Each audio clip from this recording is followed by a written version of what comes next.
네, 여러분 안녕하세요. 수능 완성의 노현서입니다. 자, 이제 세 번째 시간이죠. 자, 여러분 1, 2강 듣고 3강으로 넘어오기까지 시간 좀 걸렸을 텐데요. 그죠? 선생님 귀신이지. 그죠?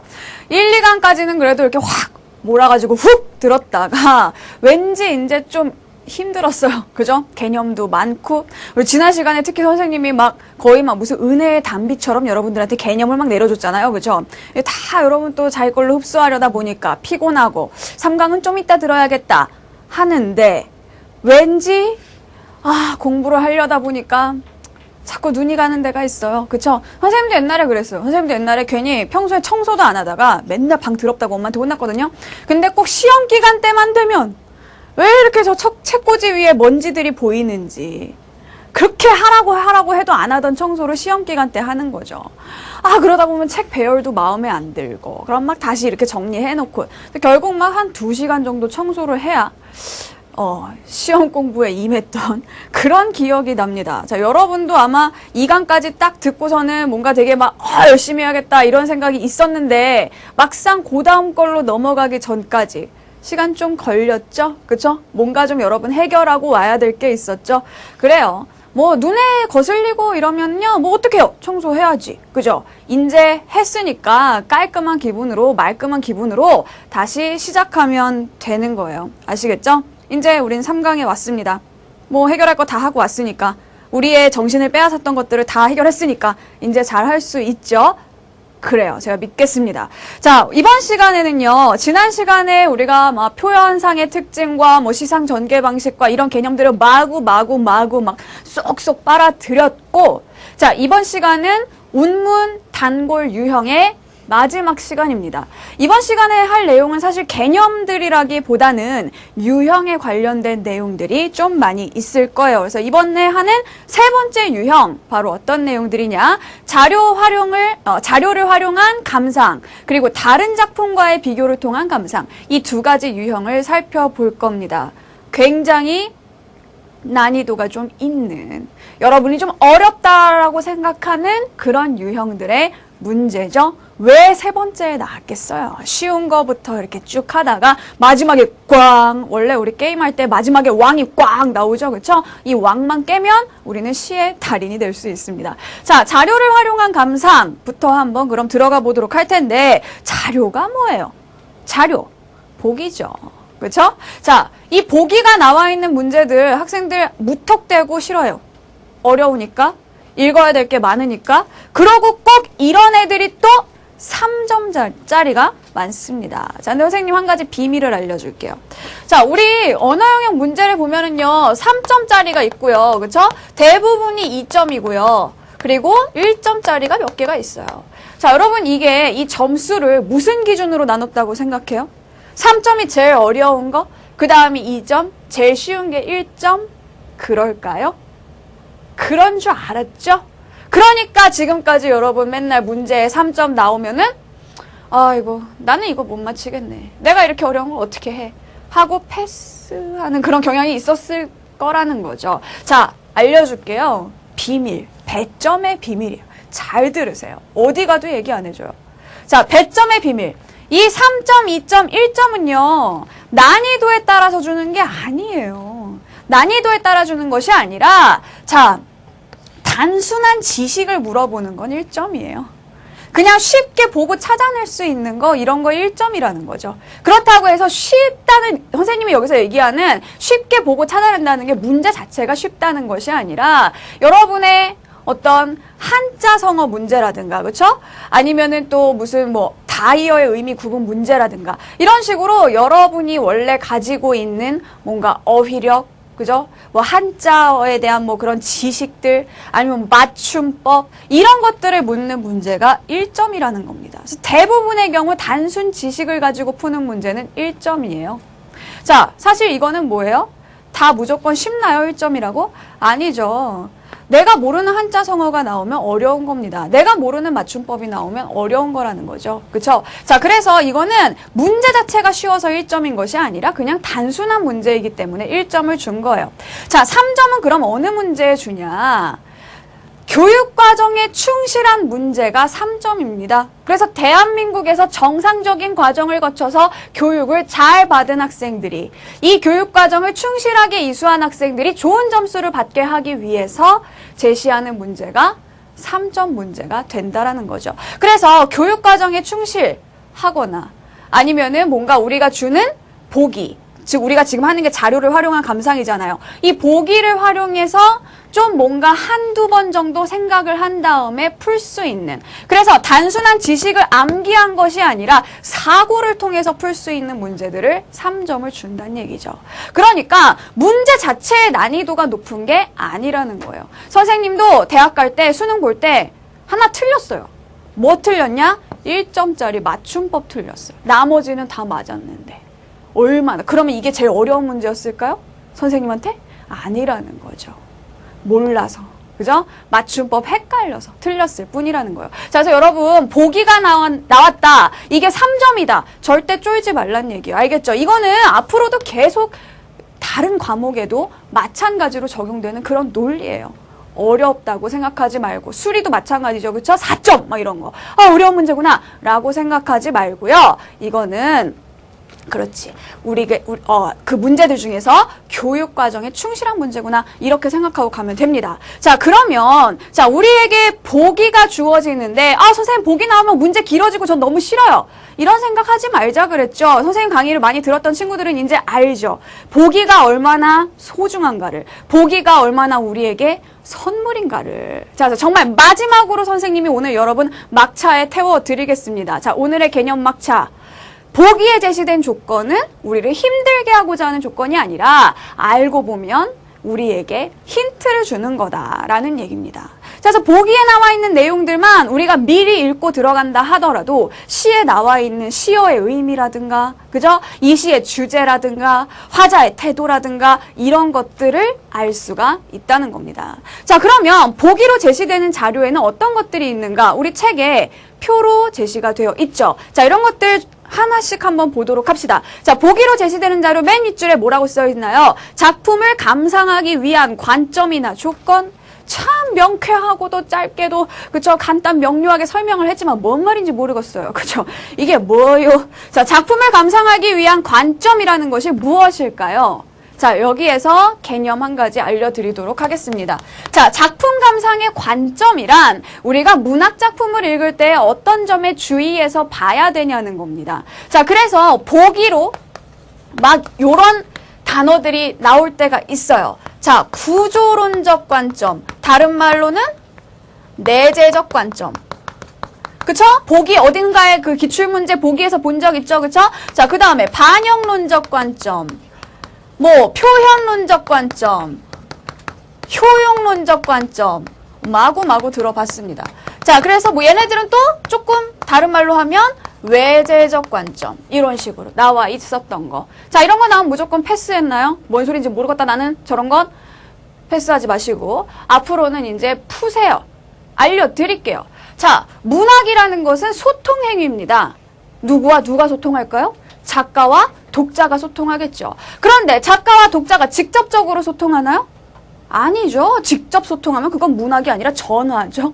그죠? 작가님한테 전화 거는 거죠. 선생님이 존경하는 이회수 선생님한테, 그죠? 선생님 이상형인데 이회수 선생님, 이거는 얘들아 그냥 전화죠. 자, 문학 소통이라는 건 반드시 무엇을 통해서 이루어질까요? 작품을 통해서 이루어집니다. 자, 그래서 자, 작가가 독자와 소통을 할 때에는 반드시 그 가운데에 작품이라는 것이 끼게 된다는 거죠. 즉, 하나의 문학 작품은 혼자서 존재하는 것이 아니라 작가와 독자 사이에서 존재하게 됩니다. 그죠?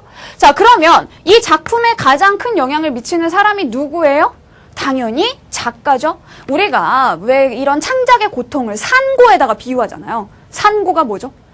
해산의 고통, 애를 낳는 고통이란 말이에요. 다시 얘기하면 작품은 애예요. 작가한테 있어서. 그죠? 그럼 여러분, 애들은 누구의 영향을 가장 많이 받아요? 여러분 지금 여러분의 외모, 누구의 영향을 가장 많이 받은 거예요?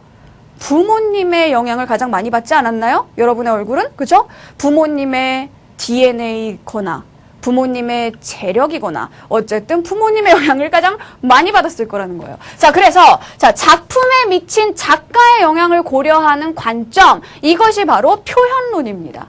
됐죠? 자, 그리고 작품은 독자에게 영향을 미치는데 이 독자에게 미치는 영향을 고려하는 관점, 이것은 효용론이에요. 어떤 효과를 주느냐, 어떤 쓸모가 있느냐, 이런 뜻이 되겠죠. 자, 그런데 작품이라는 것이 꼭 작가와 독자 사이에서만 존재할까요? 아니에요. 자, 작품은 시대를 반영하는 거울이다. 이런 말 들어봤죠. 즉, 하나의 문학작품은 그 시대의 영향을 받을 수밖에 없다는 거죠. 우리가 그런 시대를 역사적, 사회적 맥락이라고도 합니다. 어려운 말로 쓰게 되면. 아마 여러분이 기출문제에서 봤던 용어는 이게 많겠죠. 그렇죠? 역사적, 사회적 맥락도 작품에 영향을 미치게 돼 있어요. 그래서 이런 관점에서 바라보는 문학 감상의 관점을 우리가 뭐라고 한다? 시대를 반영한다라고 해서 반영론이다라고 한다는 거죠. 자, 그러면 반영론, 표현론, 효용론은 모두 뭐예요? 작품 밖에 있는 작가, 역사적, 사회적 맥락, 독자, 자, 이런 작품 외적인 요소들을 고려하는 것이기 때문에 얘네들을 우리가 외재적 관점이라고 하게 되는 거고요. 자, 내재적 관점이라는 건 그럼 뭘까요? 작품 그 자체를, 그죠? 작품 그 자체를 놓고 본다는 거죠. 작가가 누군지, 시대가 언제였는지 전혀 고려하지 않고 그저 시 안에서만 나타나는 화자의 상황, 여기서 나타나는 화자의 정서, 여기에 사용된 표현법, 이 시의 구조, 이런 것들을 따지는 것이 바로 작품 안에서 해결한다 하여 내재적 관점, 다른 말로 구조론이라고 하게 되는 겁니다. 아시겠죠? 자, 그래서 우리 보기에는 이런 관점들이 제시되는 경우가 많이 있다는 얘기죠. 우리가 이것을 읽을 때, 작품 그 자체를 가지고 봐야 되느냐, 시대를 봐야 되느냐, 작가를 봐야 되느냐, 독자에게 미치는 영향을 봐야 되느냐, 이런 것들을 보기로 주고, 보기의 관점에 부합하지 않는 감상을 한 친구는 이런 식으로 문제를 내요. 자, 그러면은 뭐예요? 만약에 보기에서 어떤 시대 상황을 줬다 라고 한다면 시대 상황과 상관없는 이야기를 한 친구, 그 친구가 잘못된 감상을 한 친구가 되는 거죠. 걔를 답으로 골라주면 된다는 겁니다. 자, 그래서 앞으로 관점 나온다, 이런 말들 나온다. 몰라요, 나는. 버리겠어요? 쿨하게 패스. 여러분, 점수에는 쿨해지면 안 됩니다. 아시겠죠? 쿨한 거 좋아요. 선생님도 쿨한 거 좋아하는 거 알잖아요. 그죠? 자도녀잖아요, 선생님이.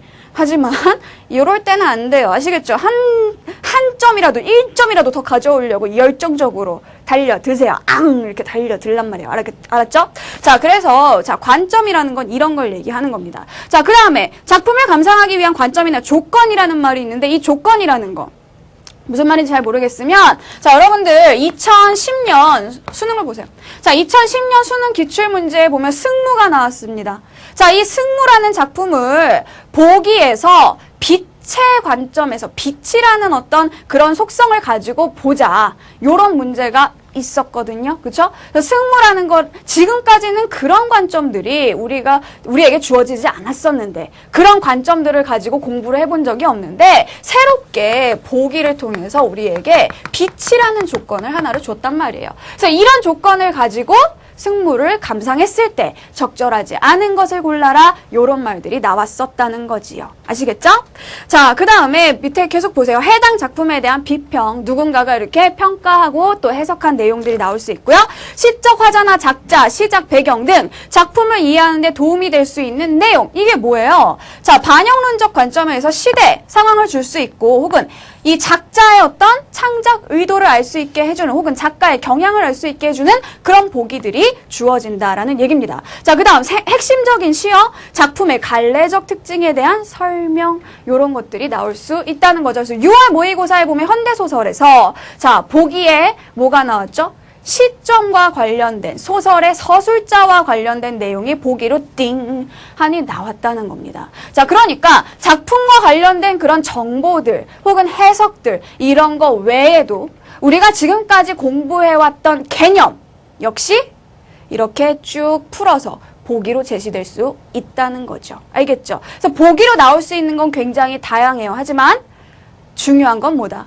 보기가 나왔다고 해서 여러분 어렵게 생각하거나 쫄거나 이러면 안 된다는 겁니다. 보기는 어디까지나 뭐다? 우리에게는 힌트다. 우리를 도와주기 위한 선물이다. 이렇게 생각하도록 하세요. 선생님, 저는 언어 영역 문제를 푸는데 특히 문학에서 배경 지식이 너무 없어서 힘들어요. 배경 지식 없이 문제를 풀 수 있을까요? 이런 질문들 너무 많이 하는데 선생님 항상 하는 얘기가 있죠. 배경 지식이 있어야지만 풀 수 있는 문제는 절대로 출제할 수 없습니다. 아시겠죠? 배경 지식이 있어야지 풀 수 있는 문제가 만약에 그분들이 출제하시는 분들이 내가 이 문제 꼭 내고 싶다. 라면 그 배경 지식을 반드시 보기로 주게 되어 있다는 거예요. 이거는 믿으셔도 좋아요. 아시겠죠? 자, 그러면 봅시다. 문제 해결 방법, 그 표 밑에 이런 문제, 보기가 나오는 문제를 풀 때 어떻게 풀어야 할까? 자, 이렇게 막 우리 교재에 이렇게 말이 많은데 선생님이 정리해 드릴게요. 자, 일단 이런 보기가 나오는 문제는요. 보기에 나오는 말에 부합을 해야 됩니다. 보기에서 하는 말과 다르면 절대로 답이 될 수가 없다는 거죠. 잠깐 우리가 뒤에 있는 문제를 잠깐만 훔쳐보고 오도록 하겠습니다. 자, 1번 문제를 잠깐 볼까요? 14쪽이죠? 자, 1번 문제를 보면은 보기를 한번 보세요. 자, 보기에 무슨 내용이 나와 있냐? 자, 밑에서 한 셋째 줄 볼까요? 자, 밑에서 셋째 줄. 파시즘적 위력에 대비되는 연약한 생명에 대한 연민과 사랑을 시로 표현한 것은 매우 특이한 일로서 시대에 대한 저항적 의미를 담은 것으로 해석할 수 있다.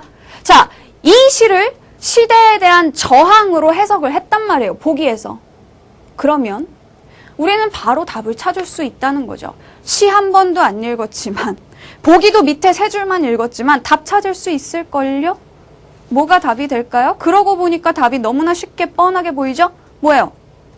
5번이잖아요. 그쵸? 자, 5번에 보면 뭐가 나와요? 현실에 대한 좌절과 체념을 드러내려는 시인의 의도를 엿볼 수 있구나 라고 했죠. 자, 시인의 의도가 현실에 대한 좌절과 체념을 드러내는 거예요? 아니죠. 저항하는 거잖아요. 차이는 알죠? 좌절, 체념, 포기하는 거예요. 할 수 없어. 어쩔 수 없어. 그래, 그냥 이렇게 살아가자. 아니, 죽자. 이렇게 하는 게 좌절과 체념이죠. 하지만 저항적 의미란 건 뭐예요? 싸우는 거잖아요. 이래서는 안 돼. 우리가 이거를 이겨내야 해. 라고 하는 게 저항적 의미인 겁니다. 완전히 반대되는 그런 내용이 되는 거죠. 자, 그래서 보기의 내용과 다른 내용이 선택지에 있다면 걔는 무조건 답이 된다는 거죠. 아시겠어요? 자, 그런데, 자, 선생님의 그 포인트는 항상 그런데 있죠. 그런데, 자, 이렇게 문제가 나와주면 쉽죠. 이 1번 문제처럼. 하지만 우리가 주로 접하게 되는 문제들은요, 보기에는 다 맞아요. 보기에는 다 맞는데, 그래서 그럴듯한데, 마치 다 답이 되는 것처럼, 다 맞는 말인 것처럼 보이는데, 어디에서 문제가 생기게 되느냐? 바로 이겁니다. 자, 오늘의 개념 막차 또 나가요. 2차도 타셔야 됩니다. 자, 보기에 아무리 부합하는 내용이라 하더라도 시의 해석이 잘못됐다면 그것은 틀린 내용이 된다는 얘기죠. 아무리 보기에 맞는 말, 그럴듯한 말 막 써놨어요. 그렇다 하더라도 시 해석을 잘못했다면 걔는 틀린 내용이 됩니다. 어디까지나 어떤 감상이라 하더라도 시의 내용은 정확하게 우리가 해석할 수 있어야 된다라는 그런 얘기이지요. 자, 그래서 선생님이 아까 이야기했던 2010년도에 그 승무라는 문제도 마찬가지였어요. 자, 뭐였죠? 자, 거기에서 답이 되는 것이 뭐였냐 하면은 자, 두 볼에 흐르는 빛. 이것이 상승 이미지를 가지고 있다라고 해서 그게 틀린 얘기였거든요. 뭐죠? 두 볼에 흐르는 빛, 그것을 눈물이라고 시 속에서 제대로 이해를 했다면 눈물은 위에서 아래로 흐르는데 밑으로 뚝 떨어지는데 하강 이미지잖아요. 근데 이거를 상승 이미지라고 했기 때문에 그래서 그것이 답이 되었던 겁니다. 어떤 식으로 풀어야 되는 건지 알겠죠? 자, 다시 정리합니다. 보기는 여러분에게 힌트입니다. 그리고 이걸 가지고 여러분이 시를 해석하면 돼요. 자, 답을 고르는 방법은 보기와 딴판인 이야기를 하고 있거나 아니면 시의 내용을 잘못 해석했거나 둘 중에 하나를 가지고 접근하면 답은 찾을 수 있다는 겁니다. 되셨죠? 자, 그러면 두 번째. 자, 다른 작품과의 비교를 통한 감상. 이건 뭔가요? 자, 가나다의 공통점으로 알맞은 것은 혹은 가와 다에 대한 설명으로 옳지 않은 것은 이런 식으로 한 작품이 아니라 두 작품, 세 작품을 가지고 푸는 문제가 바로 이 비교 감상 문제가 되겠죠. 자, 그런데 자, 선생님이 항상 30초의 투자를 강조했을 거예요. 자, 이런 문제들은 언제 풀어라? 비교 감상 문제. 두 작품, 세 작품 있어야지 푸는 문제. 언제 풀라 그랬어요? 마지막에 풀라고 이야기를 했었죠. 그쵸? 잊어버리지 마세요. 자, 오늘의 개념 막차. 오, 막 나가요. 오늘 개념 막차 또 뭐냐? 비교 감상 문제는 반드시 맨 마지막에 풀어야 합니다. 30초의 투자를 열심히 잘 따라왔던 친구들은 이 말이 무슨 말인지 알 겁니다. 자, 왜냐하면 우리가 비교해야 되는 작품이 세 작품이라고 합시다. 자, 그래서 이 세 작품의 공통점으로 적절한 거를 물었어요, 우리한테? 자, 그런데 우리한테 5개의 선택지가 있어요? 자, 그럼 첫 번째 선택지 갖고 가나다 한 번씩 보고, 두 번째 선택지 갖고 가나다 또 보고, 세 번째 선택지 갖고 가나다 또 보고, 15번을 봐야 돼요. 언제 이거 하고 있어요? 시간 없는데. 그죠?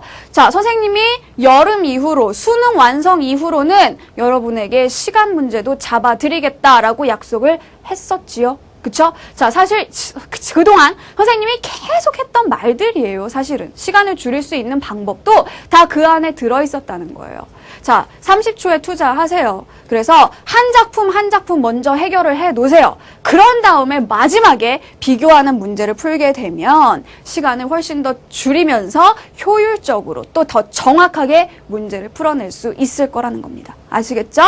자, 그래서 보시면은요. 자, 비교의 대상과 비교의 범위라는 것이 여기에 표로 주어져 있어요. 자, 비교의 대상이라는 것은 뭐예요? 일단 상황이 비교될 수 있다라고 했는데, 자, 선생님이 하고 싶은 얘기가 있어요. 자, 상황이 비교되는 경우는요, 그렇게 많지는 않습니다. 이것보다는 그 밑에 줄 보세요. 유사한 상황에서 화자의 정서나 태도, 이거를 비교하는 경우가 더 많다는 거죠. 자, 그래서 상황이 각각 다른 것보다는 똑같은 상황에서도 자, 가시의 화자는 좌절하고 뭐 나시의 화자는 뭐 희망을 발견하고 근데 좀 소극적이고 다시의 화자는 저항하고 자, 이런 식으로 똑같은 상황에서 유사한 상황에서 화자의 정서나 태도가 어떻게 달라질 수 있느냐 이거를 비교하는 문제가 훨씬 많다는 겁니다. 결국 뭐예요, 여러분? 결국 화자의 상정태를 그쵸 판단하는 것이 결국에는 정석이라는 겁니다. 비교 감상 문제를 풀든 시어의 의미를 풀든 자, 뭘 풀든 간에 화자의 상정태는 파악할 수 있어야 되겠다라는 거죠. 자, 그다음 표현상의 특징과 효과라는 부분이 있어요. 자, 표현상의 특징을 비교하는 문제. 자, 이럴 때는 선생님이 항상 여러분한테 강조하는 게 있죠. 자, 가나다에서 이 표현상의 특징 하나하나 또 다 찾아옵니다, 여러분. 1번부터 5번까지 15번의 작업을 해야 돼요. 시간 많이 걸리죠? 그럴 때 어떻게 하라 그랬어요? 아, 얘가 범인인 것 같은데 걔만 콕 집어가지고 조사를 하는 거죠. 자, 오늘의 마지막 개념 막차입니다. 뭔가요? 자, 표현상의 특징을 비교 감상하라는 문제에서는요. 표적 수사를 이용합니다. 자, 표적 수사. 원래는 안 좋은 거예요. 그쵸? 용의자들을 다 동일한 선상에 놓고 조사를 해야죠. 하지만 우리가 시험을 보는 입장에서 시간이 얼마 없을 때는요. 답이 될 애들이 있다고요. 걔만 탁 집어가지고 한번 이렇게 긁어보세요. 답이 나오나 안 나오나. 아, 간지러 막 이러면서 나올걸요. 그죠? 선생님도 가끔 학교에서 우리 반 친구들한테 표적 수사를 사용합니다. 왠지 얘였던 것 같은데 저희 다른 선생님이 저한테 일렀거든요. 선생님 반 애들이 글쎄 화장실에서 컵라면을 먹고 있더라고. 며칠 전에 이런 일이 있었어요. 아니 컵라면 먹을 수 있어요. 배고프면. 근데 화장실에서 먹었다는 거예요. 우리 반 남학생들이 더러 죽겠어요 아주. 자, 그래서 더럽게 먹었는데 누군지 모르겠다는 우리 반이라는 건 확실한데 누군지 모르겠대요. 하지만 선생님은 귀신처럼 잡아냈죠. 선생님은 표적 수사의 달인이니까요. 자, 그러면 표적 수사를 하는데 자, 방법 뭘까요? 어떤 걸 표적으로 잡아야 할까요? 자, 첫 번째는요. 모든 시에 시라면 웬만하면 이런 거는 가지고 있을 것들. 그런 거죠. 예를 들면 감각적 이미지의 사용. 감각적 이미지 없는 시 별로 없거든요. 자, 그래서 이렇게 모든 시에 나올 만한 것들을 1순위로 삼으면 됩니다. 그 다음에 2순위. 뭐예요? 그 다음으로 우리가 고려해야 될 조건은 바로 그 찾기 쉬운 것들 있죠. 우리가 막 뭔가 생각을 해봐야 된다. 이런 것들은 표적으로 삼으면 힘들어요. 생각하느라 시간이 너무 많이 가요. 그러니까 생각 안 해보고도 빨리 찾을 수 있는 거. 사투리라든가, 그죠? 현재형 시제라든가 이런 것들 있죠. 자, 그래서 웬만하면 시들이 다 가지고 있는 요소 또는 찾기 쉬운 것들, 이런 것들을 여러분이 표적으로 삼아서 긁어내세요. 금방 찾아낼 수 있다는 얘기예요. 아시겠죠? 자, 그리고 자, 이제 비교의 대상에서 표현상의 특징과 효과, 표적수사 사용하라는 얘기 했습니다. 그 밑에 보세요. 자, 시어의 의미와 기능, 자, 이런 것들도 비교의 대상이 될 수 있다는 거죠. 자, 무슨 얘기냐면, 자, 가시에도, 자, 기억해가지고 바람이 나오고요. 자, 나시에도, 자, 니은 해가지고 바람이 나왔습니다.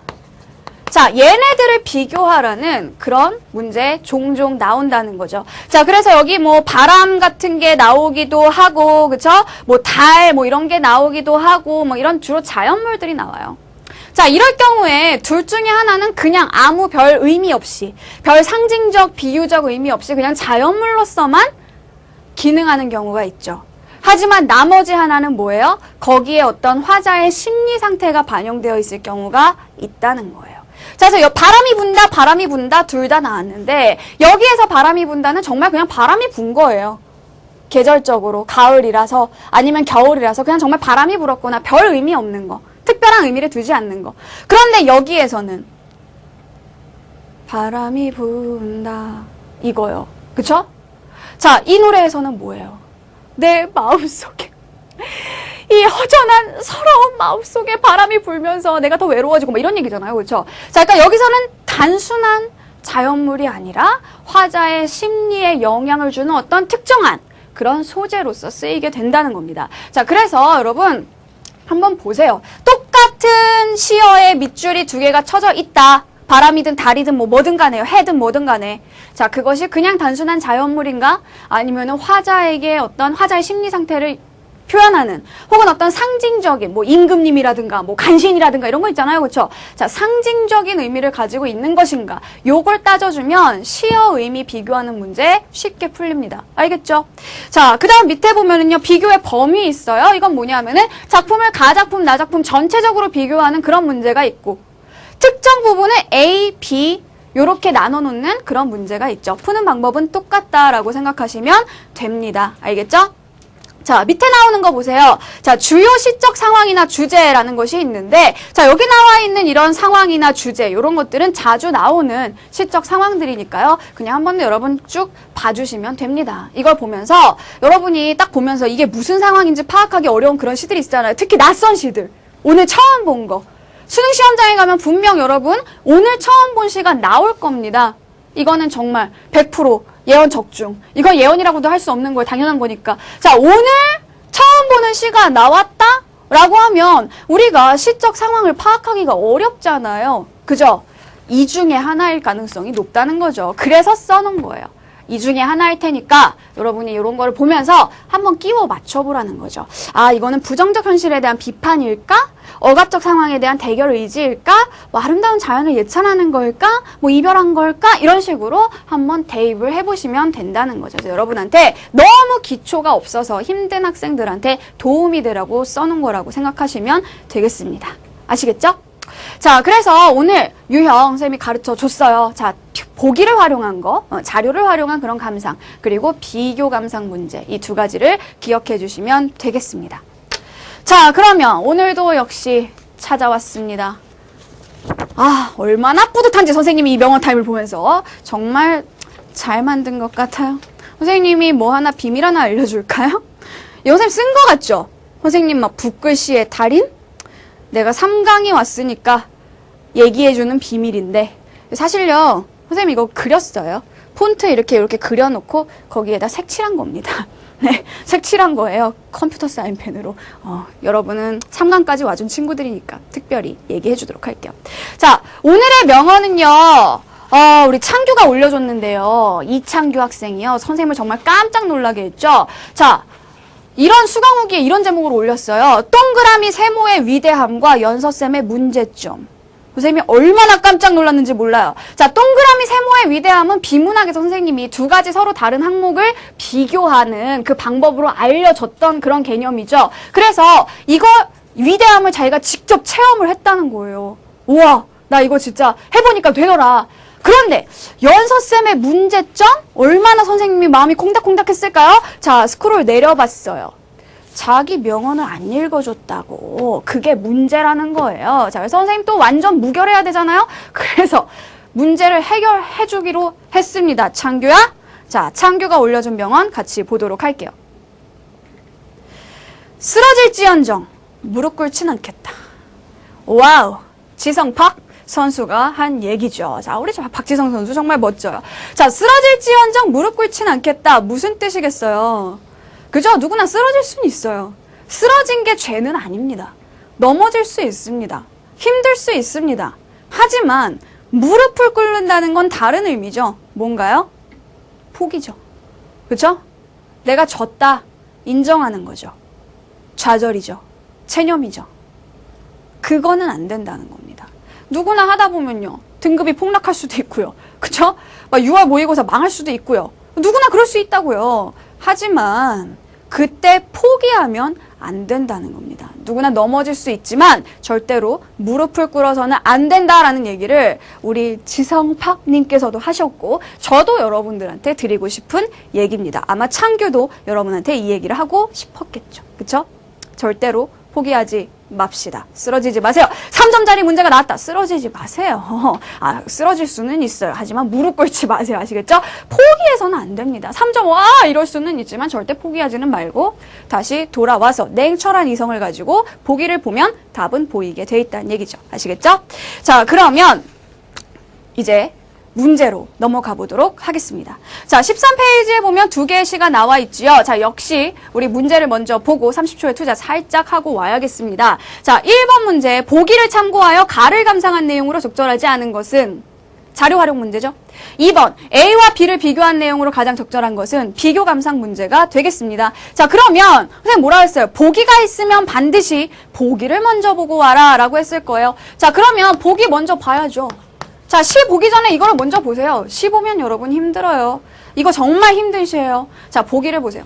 자, 오장환의 성탄제가 발표된 1939년은 시대 상황 나왔네요. 반영론적 관점이네요. 그렇죠? 자, 1939년은 일본의 천황제 군국주의가 일제 강점기구나. 자, 이때 쓰인 거구나. 자, 천황제 군국주의가 극단으로 치닫던 암담한 시기였는데 이때 기독교는 독립운동의 근거지가 되며 민족 정신을 기르는 역할을 한다고 하여 박해를 받고 있었다고 합니다. 이런 상황에서 성탄제. 선생님, 그거랑 뭔 상관이죠? 뭔 상관이긴요. 성탄제가 뭐예요? 크리스마스. 자, 크리스마스가 설마 어느 종교에서 온 건지 모르진 않을 거 아니에요. 기독교에서 나온 그런 날이란 말이에요. 자, 그러면 기독교가 핍박받고 박해받는 이런 시대적 상황에서 성탄제, 크리스마스를 가지고 시를 쓴다. 굉장히 위험한 일이 될 수 있다는 거죠. 자, 보세요. 자, 이런 상황에서 성탄제를 제목으로 내세워 파시즘적 위력에 대비되는 연약한 생명에 대한 연민과 사랑을 시로 표현한 것은 매우 특이한 일일 뿐만 아니라 정말 목숨을 내놔야 되는 그런 상황일 수 있다는 겁니다. 자, 그래서 이것이 무엇이다? 시대에 대한 저항적 의미를 담고 있는 것으로 해석할 수 있다라고 아까 이 부분은 살펴봤습니다. 자, 그래서 저항적 의미를 담고 있는 건데 체념, 좌절 이런 얘기 했으니까 5번이 답이었던 거잖아요. 그쵸? 문제 풀었네. 넘어갈까요? 그럼 안 되겠죠? 자, 가작품을 한번 보도록 하겠습니다. 자, 선생님 지난번에도 얘기했는데요. 자, 우리 그 교재에 나와 있는 해제 있잖아요. 그쵸? 작품 옆에 있는 이 해제가 무엇의 역할을 할 수 있다? 우리에게 보기의 역할을 할 수 있다는 겁니다. 왜냐하면 이 해제에 이 작품이 발표된 어떤 그런 배경이라든가 아니면은 작가의 창작 의도라든가 아니면은 그 시어의 의미 이 시의 시적 상황 이런 것들이 주어질 수가 있다는 거예요. 자, 그래서 요거를 여러분 보기라고 생각하고 시를 읽으면 연계에 좀 더 효율적으로 대비할 수가 있겠죠. 그쵸? 자, 그러면 한번 해제를 먼저 볼게요. 자, 이 시는 몰입꾼과 포수에게 쫓겨 피를 흘리며 희생되는 어미사슴, 이를 지켜보는 어린 사슴을 통해 폭압적인 현실을 고발하고 연약한 생명에 대한 연민과 사랑을 드러내고 있다라고 돼 있죠. 자, 시 내적인 상황이네요. 이거는 그럼 우리가 이 보기가 없어도 파악해내야 되는 그런 상황이란 얘기가 되겠어요. 자, 그럼 보기를 안 봤다 치고, 해제를 안 봤다 치고 찾아낼까요? 찾아낼 수 있어요. 자, 보세요. 산 위까지 내려온 어두운 숲에 몰입꾼. 자, 사냥을 할 때 막 이런 사냥감들, 사슴, 뭐 토끼 이런 애들은 확 몰아가는 애들이겠죠. 그렇죠? 이 몰입꾼의 날카로운 소리는 들려오고 쫓기는 사슴이. 그렇죠? 사슴은 쫓기는 존재예요. 쫓아가는 존재가 아무래도 더 강한 자가 되겠죠. 쫓기는 자가 약한 자가 되겠고요. 자, 그러니까 이 몰입꾼과 사슴은 서로 대척점에 있는 거라고 볼 수 있겠죠. 그렇죠? 그래서 몰입꾼이란 어떤 폭력적인 그런 존재. 그렇죠? 사슴은 뭐예요? 그런 폭력에 희생당하는 존재. 그죠? 연약한 존재, 불쌍한 존재. 자, 요런 상황이 지금 주어지고 있다는 겁니다. 자, 그래서 아까 우리 보기 봤잖아요. 1번에 나와 있던 보기를 보면은 파시즘적 위력. 그거는 누구? 몰입꾼, 사냥꾼에 해당하는 내용이 되겠죠. 거기에 대비되는 연약한 생명은 사슴이 된다는 얘기입니다. 알겠죠? 얼마나 연약해요. 사슴. 막 사슴 생각만 해도 막, 그죠? 사슴 같은 눈, 선생님 눈, 미안. 자, 보세요. 자, 쫓기는 사슴이 눈 위에 흘린 따뜻한 핏방울. 아, 너무 선명하죠, 이미지가. 그쵸? 하얀 눈 위에 빨간 핏방울이 뚝뚝 떨어져 있다고 생각을 해보세요. 뭐예요, 이거? 색채 대비죠. 그쵸? 색채 대비를 통해서 이미지를 좀 더 선명하게 만들어주면서 사슴이 총에 맞았구나 라는 거를 알 수 있게 됩니다. 이미지를 굉장히 선명하게 부각해주고 있다는 거예요. 자, 계속 봅시다. 골짜기와 비탈을 따라 내리며 넓은 언덕에 밤 이스키 횃불은 꺼지지 않는다. 이 횃불은 누가 킨 걸까요? 사슴? 아니죠. 자, 사냥하는 사람들이 킨 거죠. 자, 그래서 횃불이라는 거, 밤늦도록 불을 밝혀들고 있는 이유가 뭐겠어요? 동물들을 잡아가기 위해서라는 거죠. 자, 그래서 이 횃불도 결국 이런 폭력적인 세계를 나타내는 그런 시어가 될 거라는 거예요. 자, 계속 봅시다. 못 짐승들의 등 뒤를 쫓아 며칠씩 산속에 잠자는 포수와 사냥개. 자, 포수 사냥개 다 여기에 이쪽에 있는 애들이겠죠. 그쵸? 포수 사냥개. 자, 요런 애들, 나 어린 사슴은 보았다. 오늘도 몰입꾼이 메고 오는 표범과 늑대. 자, 표범과 늑대는 뭘까요? 왠지 사슴이랑 놓고 봤을 때는 표범, 늑대 되게 무서운 애들 같아서 여기에 들어갈 것 같지만 사실은 뭔가요?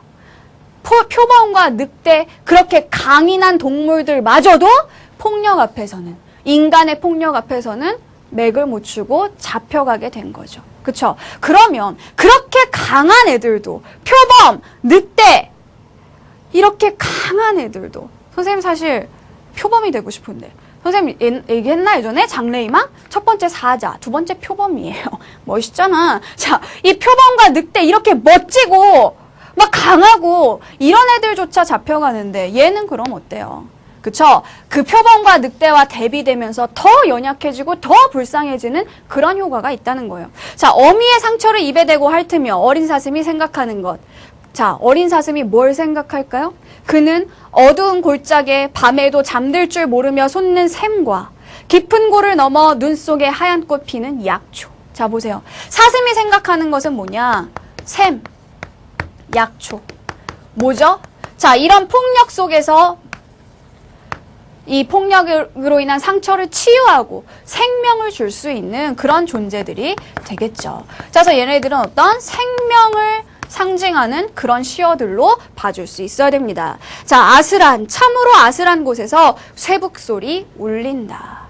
자, 아슬한, 아득한 곳에서 쇠북소리가 들려요. 이 쇠북소리가 뭘까요? 쇠로 된 북? 아니에요. 종소리입니다. 제목을 보세요. 성탄제, 크리스마스. 크리스마스에 울리는 종소리를 들었다는 걸 국어사전 찾아봐요. 왜 또 선생님을 이렇게 의심스러운 눈으로 쳐다보지? 쇠북 종의 옛말이라고 되어 있습니다. 자, 성탄절이에요. 성탄절, 크리스마스 어떤 날이에요? 신나는 날이죠. 커플들이 온갖 거리로 쏟아져 나와서 선생님을 집에 있게 만드는 그런 날이기도 하죠. 그런데 어쨌든 크리스마스 사랑의 날이에요. 그렇죠? 용서의 날이에요. 화해의 날이에요. 그런데 그런 성탄절에 종소리가 들리는 그런 날에 얘는 죽어가고 있잖아요. 희생당했잖아요. 비극성이 더 심화될 수 있다는 겁니다. 아시겠죠? 자, 죽은 이로 하여금 죽는 이를 묻게 하라. 이거는 원래 성경에 나오는 말인데 선생님이 정말 이게 무슨 뜻일까? 너무 궁금해가지고 심지어 목사님한테 찾아가서 물어봤다니까요. 이게 무슨 뜻일까? 그런데 그 성경에 나온 의미대로 여기에서 해석이 되지는 않는 것 같아요. 자, 이거는 무슨 의미냐? 죽으니, 죽느니 다 뭐죠? 연약한, 희생당하는 그런 존재들이 되겠죠. 여기에서는 사슴, 늑대, 표범 이런 인간들에게 희생당하는 동물들이 될 겁니다. 그런데 시대적인 어떤 그런 상황 속에서 본다면 일제의 압박 속에서 희생당하고 있는 우리 민족이 되겠죠. 죽은 이든 죽는 이든 다 우리 민족이라는 거예요. 그래서 우리 민족에 대한 민족 사이에서 나타나는 그런 연민, 애정 이런 걸로 해석하는 것이 적절할 것 같습니다. 자, 길이 돌아가는 사슴의 두 뺨에는 맑은 이슬이 내리고, 자, 이슬이 왜 내릴까요? 뺨에 내리는 이슬, 눈물이겠죠. 역시 어떤 연민의 눈물이라고 볼 수 있겠죠. 눈 위엔 아직도 따뜻한 핏방울, 희생의 흔적으로 마무리가 되고 있습니다. 자, 그럼 문제를 봐요. 자, 1번 문제. 아까 우리가 보기는 읽었습니다. 1번부터 보죠. 골짜기와 비탈은 구렁지고 경사진 곳이라는 점에서, 자, 이 골짜기와 비탈에 아까 뭐 있었죠? 자, 골짜기와 비탈을 따라 내려가면서 넓은 언덕에 횃불이 꺼지지 않았다. 즉, 폭력적인 세계를 얘기하는 거죠. 1번에서도 그렇게 이야기하고 있죠. 군국주의의 폭력에 박해당하는 실현의 공간을 이야기하고 있는 것이다. 맞는, 타당한 설명이에요. 자, 2번. 포수와 몰입꾼은 연약한 생명을 유린하는 존재. 그쵸? 포수, 몰입꾼, 사냥개, 폭력적인 그런 파시즘적 위력을 상징한다고 할 수 있겠다. 타당합니다. 자, 3번. 시인은 표범과 늑대같이 사나운 짐승조차도 가차없이 사륙당하니까 얘네는 어떻게 했냐고요. 그죠? 당대의 비참한 현실을 드러내려 했다. 자, 4번. 어린 사슴이 죽어가는 어미를 보며 샘을 떠올리는 것은, 자, 샘, 약초, 어떤 생명과 관련된 그런 내용이라고 했어요. 자, 암담하고 고통스러운 상황에서 맑은 생명이 지속될 수 있기를 소망하는 것으로 볼 수 있겠군. 됐어요. 마지막 5번. 이게 뭐라고요? 현실에 대한 좌절과 체념일까요? 물론 우리가 따뜻한 핏방울을 흘리며 죽어가는 사슴의 모습에서 그 사슴이 체념했을 수도 있죠. 우린 사슴의 속을 알 수 있는 건 아니니까. 그렇다면 보기가 왜 있었겠어요. 그죠? 사슴의 속은 몰라도 우리는 보기를 통해서 시인의 의도는 알 수 있다는 겁니다. 그래서 시인의 의도가 뭐였죠? 저항을 나타내고자 하는 것이 시인의 의도였다는 거예요. 그러면 저항과 완전 반대쪽에 있는 이런 체념이라든가 좌절이라든가 이런 걸 읽어내는 건 잘못됐다는 겁니다. 그래서 1번의 정답 5번 됐네요. 그죠? 자, 그럼 그 다음으로 2번 문제를 풀어야 되는데 2번 문제 A와 B를 비교한 내용 솔직히 A하고 B만 봐도 됩니다. 그죠? 그리고 이거 표적 수사해도 돼요. 하지만 자, 나시가 연계될 수 있기 때문에 나시를 안 보고 갈 수는 없겠죠. 자, 쉬운 시입니다. 간단하게 보고 가도록 하죠. 자, 나시. 온 세계는 황금으로 굳고 무쇠로 녹슨 땅. 황금. 예, 좋은 거 아닌가? 황금, 그쵸? 황금이 여러분 앞에 뚝 떨어졌어요. 안 주실 사람 없죠. 그쵸? 자, 황금은 좋은 거 같아요. 근데 선생님이 전에 무슨 얘기를 했죠? 시어의 의미라는 거, 여러분들이 일반적으로 생각하고 있는 그런 상징적 의미는 무조건 외워서 무조건 대응시키는 것이 아니라 반드시 문맥 속에서 검증을 해야 된다고 했습니다. 자, 여기에서 황금은요, 우리가 황금 하면은 왠지 좀 되게 가치, 그쵸? 고귀함, 또 불변, 영원한 거. 자, 이런 것들을 생각하고는 하지만, 그렇기는 하지만, 자, 문맥 속에서 한번 보자는 겁니다. 자, 온 세계가 황금으로 굳고 무쇠로 녹슬어 있어요. 그래서 봄비가 내려도 스며들지 않는다는 거죠. 좋은 것만은 아니네요. 봄비가 스며들어야 땅이 촉촉해지고, 그쵸? 거기 보세요. 새소리도 날아왔다. 씨앗을 뿌릴 곳이 없어서.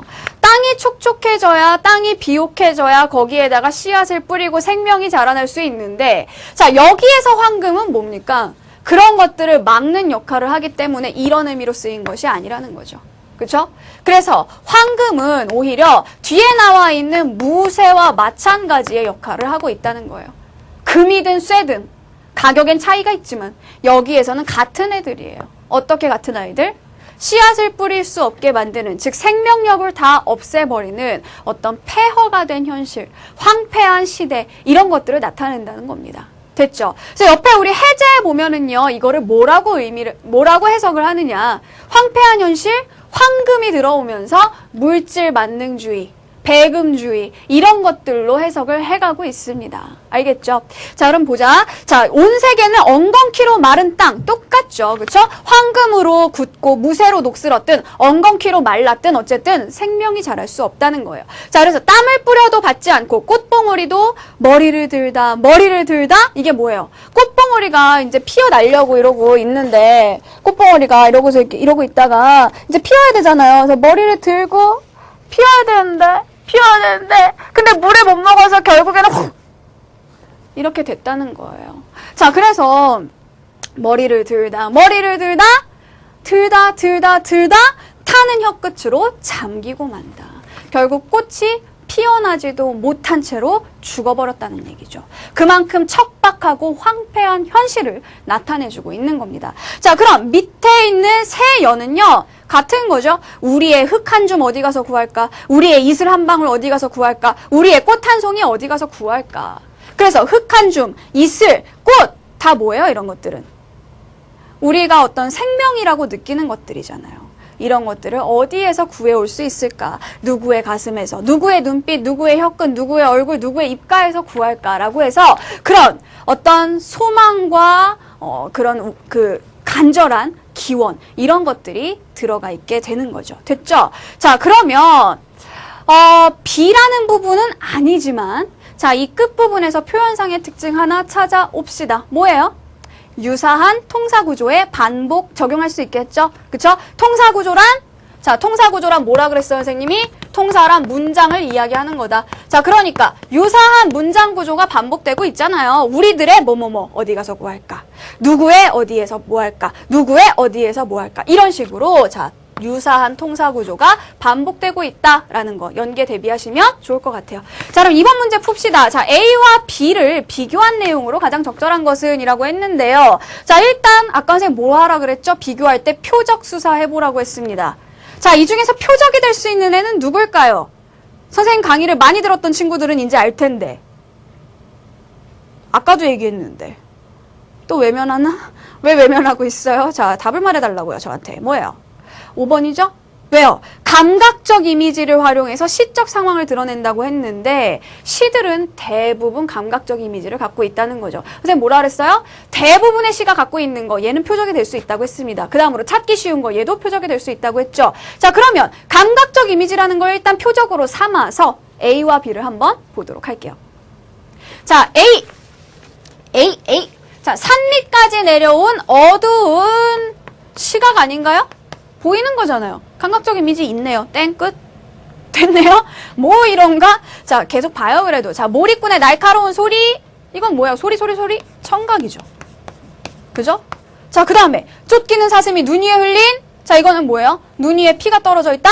보이는 거죠. 따뜻한 거는 뭐예요? 촉각이죠. 막 많은데? 감각적 이미지, 그쵸? 시각, 청각, 시각, 촉각, 이런 감각적 이미지들이 마구마구 주어져 있었습니다. 자, 그럼 B에도 있겠죠? 자, B를 한번 보세요. 자, 온 세계는 엉겅퀴로 마른 땅. 자, 그리고 마른 땅. 또, 타는 혀끝. 이런 거 다 뭐예요? 촉감이잖아요. 그쵸? 자, 여기에 보면은 촉각적 이미지 사용되고 있죠. 머리를 들다. 이거 뭐예요? 꽃봉오리가. 아까 전에 보여줬잖아요, 이렇게. 머리를 들다. 뭐예요? 보이는 거. 시각이죠. 자, 그래서 여기 보면은 촉각적 심상과 시각적 심상을 사용하고 있어요. 자, 그러니까 표적 수사했던 결과 범인을 한 방에 잡았네요. 그죠? 정답은 5번입니다. 그래도 나머지를 한번 해줘야겠죠? 안 하면 여러분이 섭하니까. 자, A와 달리 B는 여러분 봐요. A와 달리 B는이라고 했으면 A에는 없어야 되고 B에는 있어야 되지요. 그죠? 자, 뭐가? 어조의 변화가. 여러분, 어조라는 건 선생님이 뭐라 그랬죠? 태도랑 똑같은 거라 그랬죠? 자, 그런데 A 부분이든 B 부분이든 태도의 변화 나타나나요? 없죠? 1번 안 돼요. 자, 그 다음에 2번. B와 달리 A에서는 시적 대상을 의인화하고 있다. 의인화요? 자, A를 한번 다시 보도록 할까요? 자, B와 달리 A에서는 이라고 했으면 A에 있고 B에 없어야 되는 거 아니에요? 그런데 지금 여기에서 의인화돼 있는 거 없지 않나요? 쫓기는 사슴. 사슴 쫓길 수 있죠. 사람만 쫓기는 거 아니죠. 그쵸? 사람이 쫓기는 것보다 사슴이 쫓기는 게 낫겠네요. 자, 어쨌든 이거 의인화 아니란 말이에요. B를 보세요.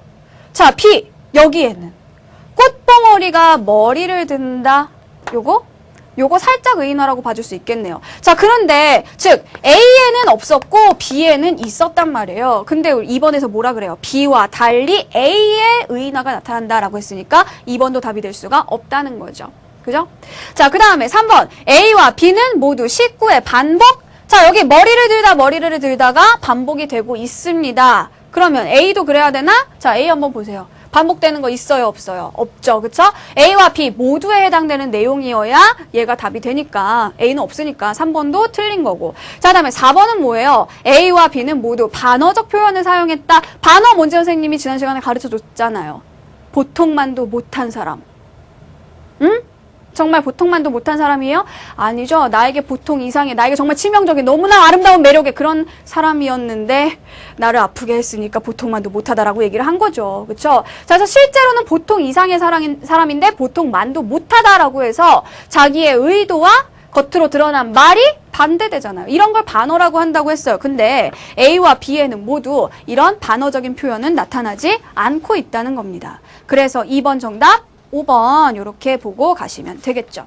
자, 그래서 이번 시간까지 우리가 1, 2, 3강을 통해서 자, 시를 푸는 데 있어서 필요한 개념과 유형들을 마지막으로 정리를 했습니다. 자, 그런데 아무리 정리를 하면 뭐합니까? 이거를 우리가 실제로 써먹을 수 있어야겠죠. 자, 그래서 다음 시간 4강에서부터는요. 우리가 이 유형 연습에 들어가도록 하겠습니다. 미리 한번 풀어보시고 풀 때 30초의 투자를 잊지 마세요. 다음 시간에 뵙도록 하겠습니다. 감사합니다.